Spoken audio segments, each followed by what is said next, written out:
Yeah. You will love the skin. Thoughts on Jinx, and are you planning to buff her? We just did. Tried, yeah. We just gave her 17% attack speed at level 1 on rockets.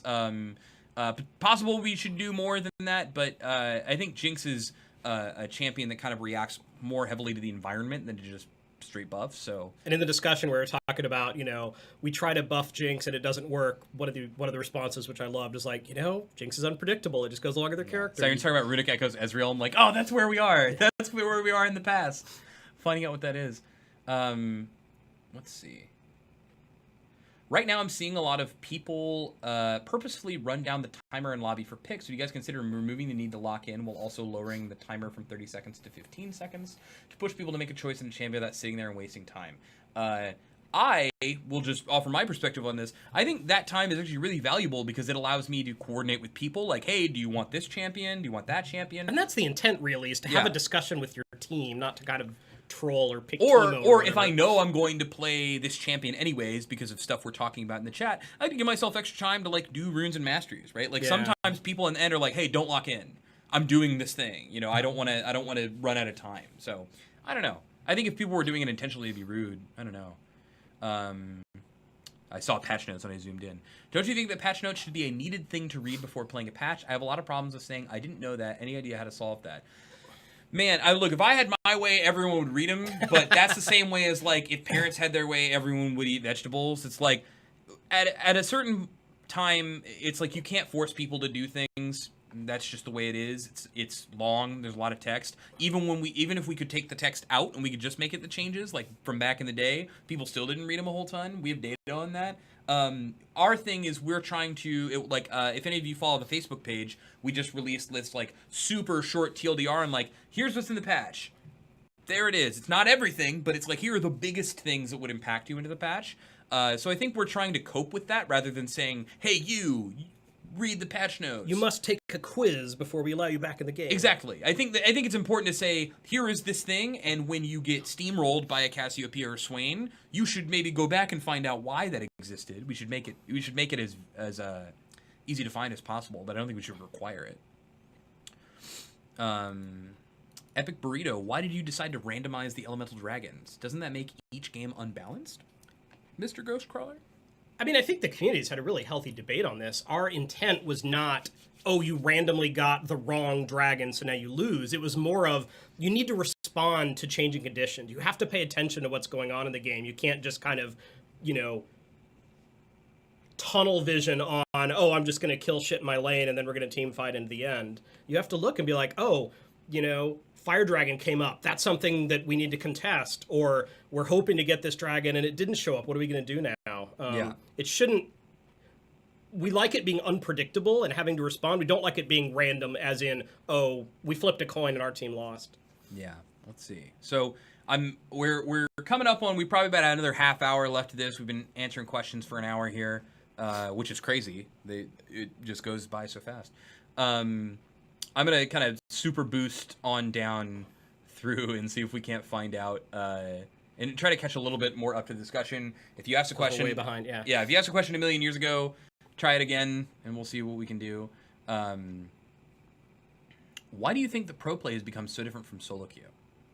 By Spectrum 6. I think this is in reference to a lot of things, but I think especially lane swaps and things like that. Yeah, I mean, there's so many reasons. They play with the same pre-made team all the times. They kind of know, each other's style, and they know that if they do something crazy, there'll be a backup.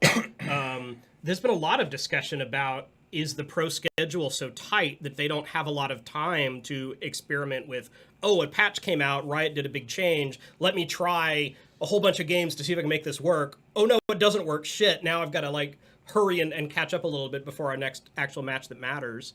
The lane swap thing was so fascinating because we tried to, get some discussion with those guys, like, why are you doing this? And a little bit of it was like, well, I don't know. It's kind of the gentleman's agreement. We're all just going to do it. Yeah, I think I'd be really interested to see what happens once pros start playing on, I think it's 6.11 or 6.10 will be the first pro match, after MSI and everything. Yeah. Because we made some pretty significant changes to buddy jungling, and Meteos was telling me... significant changes. Yeah. Meaning it's over. Yeah, meaning it's kind of over. And Meteos was telling me, he was like, oh, here's what the Koreans are doing in scrims as a way, and I won't spoil it here, but They're doing some different things at level 1 that than we have ever really seen. So I'm interested to see how that takes shape. I think the answer as to why pro play has become so different from solo queue is because in the beginning of the game, it's all about resources, right? And people find and they isolate and they say, who are the most important people to have these resources, and how can I spread them most equally? Right, which is not your mentality in a solo queue game. Right, in your solo queue game, it's like, well, I have my lane, he has his lane, he has his lane, right? And I can't trust that dude, so I need to focus on... Right, where when Team Liquid is carry. doing things, Mark Z's up there like, hey, our team has these lanes, right? And so this is even why sometimes you'll see, like, teams back up so that when the AD carry last hits it, they get all the local gold, right? Because they're saying, this person and this person are our most important people to get fed. And it's actually, I think MSI was really fascinating because you saw how RNG was like, no, we want this guy to get strong. We want Looper and MLXG to get really strong. Which is a strategy. They're consciously trying to do that. Yeah, I do agree. It's weird and it's lame sometimes to be like, that seems boring because it doesn't seem like it's what I'm seeing. Right? Yeah. And I don't think it's always boring. I think anything when it is done all the time can get really tiring. I think there was a time when lane swaps were really fascinating. I think people are a little over them now, but I think for the pro game, it's like they were playing this really in the dark kind of chess match, right? Mm-hmm. So I think we kind of have to balance. It's like we don't want pros to just play the way that we want them to all the time. I think we want to solve what we think are like really lame game health issues. So I think that's what we did with buddy jungling, but lane swaps on their own, I don't think are like inherently a bad thing. Right, particularly if it wasn't every single game. Right, and I think you do still see a good number of solo games. So there you go. There's lane swaps, the answer thing. Let's see. Do you think the Vel'Koz buff is too strong? Not many people play him, but I played him and his damage is ridiculous. Data didn't show that he went out of line, but I do think he is just numerically better with ability power than before, so if you got really ahead, you probably just destroyed them. Will more club features follow? Absolutely. I mean, what we've done is just kind of the tip of the iceberg. We've got some pretty ambitious plans for clubs. We just kind of wanted to get them out there so players could start using them. We could start getting feedback. Yeah.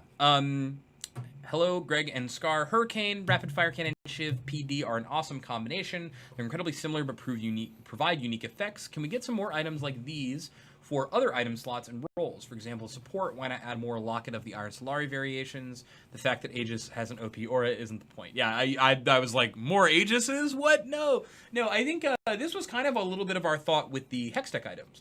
Isn't that they all serve the exact same thing, but that they all build out of Revolver, and what Revolver says is, I want to actively hit you with a lot of things, because on this cooldown, I'm going to be able to make a really aggressive action. It's tough because I think marksmen are less bound to a very similar constraint of like class roles than marksmen are, right? Because marksmen are just going to build scaling crit stuff, and that's just kind of what they do. But I think we are thinking in that zone for items. I don't think you'll see it all the time, but I like them as well. Let's see. Anyone here you're looking at? It's tough because we get a lot of people asking about things that we already answered. Yeah, we've talked about some of this stuff already. And I feel bad because it's like, well, you don't want to go back again. There's the pro play is boring thing. Let's see. Any love for Shyvana past the AP ratios that just went live? Shyvana just had like a very good 6 to 7 months of being the strongest jungler in regular League of Legends. It doesn't seem like she's hurting right now, so I think we're fine to just kind of let her chill for a bit. Every time Ghostcrawler says shit, take a shot. That's all right. Take a shot. Let's see. I have a potty mouth. Yeah. Let's see. Hey guys, what do you think about the Vlad changes? I honestly hate them. What do you think about the Vlad changes? I mean, Vlad, you're talking about the mage update. Yeah, I think you're talking about the update. Yeah. I mean, Vlad, as he was not a super well-designed champion. I think I've mentioned before that we often put Vlad's Q as a question on our design test. It's not there anymore, but the question was like, what's wrong with Vlad's Q, and how would you fix it? If you can say it, you'll know. Yeah. Like, we know you know things. Yeah. And the answer was like, because there's no decision making, you just hit it over and over and over again. Yeah. I just hit rank 5 on Vlad last night with, I want to say 70% of those games were on new Vlad. Much to the disdain of my teammates. They were all they're like, please, can you not play this character? I'm like, no, I must. I have to learn this thing. If there's a character who's like on the edge of bad, I always want to play them and kind of solve the puzzle. It's really exciting for me. I think Vlad is very different now, especially for two reasons. So one, mechanically, he's very different. Your health fluctuates up and down. You got to learn, like, casting your E isn't always the right option. I've killed myself a lot that way, and I've outplayed my opponent by holding it and then using it for the right moment and waiting for my Q to come back. I think his skill ceiling went up dramatically. And I think his skill floor went up dramatically as well, because I think when you factor in, like, massive health costs, I think a lot of that's just going to be the case. So he's a really difficult champion to learn, a really difficult champion to master. It seems like the buffs to Ghost and the buffs this patch have him in, like, a pretty decent spot. I also think, though, building Vlad has always been a big question mark, but a lot of people had kind of the easy mode, like, oh, I'll get the Spell Vamp item. And so I think that's left question up in the air for a lot of people. So I think it's just, I would say stick with it. I played a lot of old Vlad, played a lot of new Vlad. I really think the champion is, like, really exciting and has led to, like, me getting outplayed just barely, or me, like, just outplaying someone else in a tower dive situations. Really exciting moments. But I think he is very different. You do have to relearn a lot of stuff. So any chance for a huge IP sync?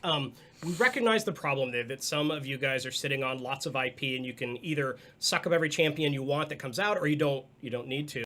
The challenge there, the reason we haven't just, like, launched something, is we don't want to make that sync so sexy that people feel like, oh, now I can't buy champions because what I actually want to do is get this new thing you put out. But then that makes it sound like we have to make an IP sync that is actually kind of lame. So it's this weird design space of it needs to be attractive enough that people with lots of IP get it, but not so attractive that people who already are struggling to get the champions they want don't feel like, oh, this is something else they'll never be able to get.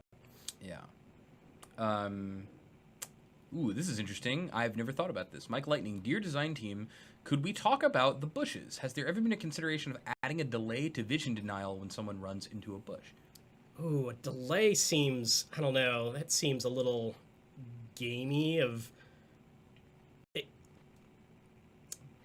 Yeah, I think that specific suggestion is a little tough, because going in and out of vision and brush, like when you can't target someone or acquire someone, it's like, it rarely feels like the enemy's outplaying you, and it always feels like the game is kind of, a good way to put it, like, screwing you over. You're like, why can't I can see them, I know they're in there. Oh, is it lag? What's going on? And I feel this way a little bit, like when you play against a character like Riven.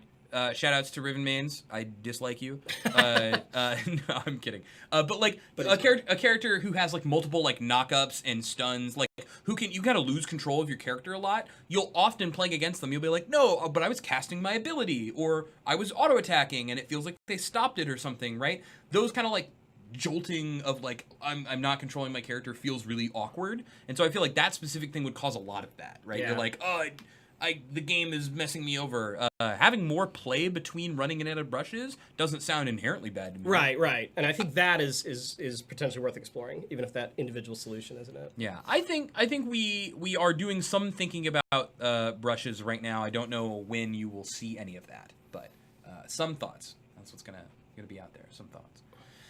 Let's see. Are there any nerfs coming to Cho'Gath? He seems a bit too strong with new itemizations. I'd be interested to see if you hear this a million years later, if you haven't gone to bed or something.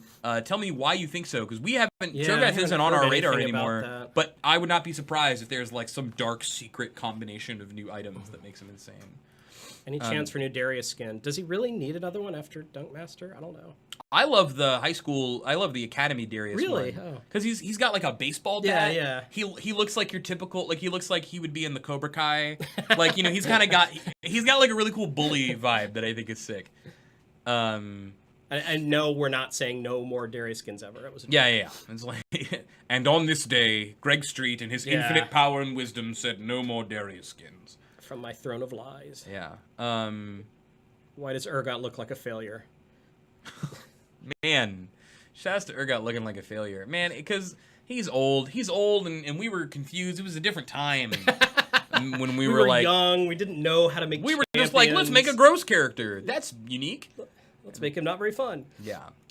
Steel Jesus. That's neat. I didn't think it was gonna look like that until I said it. Why did you turn Sion into the champion that he is? Why not maybe give him AD ratios on his Q and shield and make him more AP instead of gaining attack speed and lifesteal from his ult, and not just have a passive health AD gain? Like, I mean, I think what you're hitting on here is there were, like, 3 different ways that Sion passive, or old Sion was pulling him, right? He was going to be like, am I the mage that looks looks at you really hard, or am I the melee carry that does this, or am I the guy with the shield? And I think we felt like giant zombie barbarian was better served by being like on the tank to like fighter side of things rather than like skirmisher, like right, like the